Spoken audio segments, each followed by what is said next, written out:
Hindi masama ang long-distance relationship, ngunit para lamang ito sa mga matitibay, para sa mga marunong makontento sa isa at sa marunong maghintay.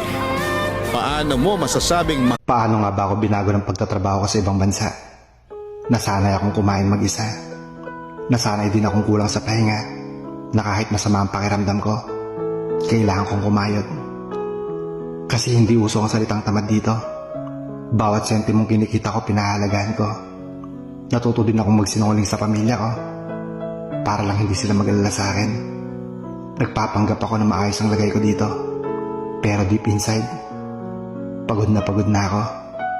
Natutunan ko rin pahabain ng pasensya, magtiis at magsakripisyo. Isang bagay lang hinihiling ko, na sana magbunga lahat ng pagsisikap ko para sa akin at para sa pamilya ko.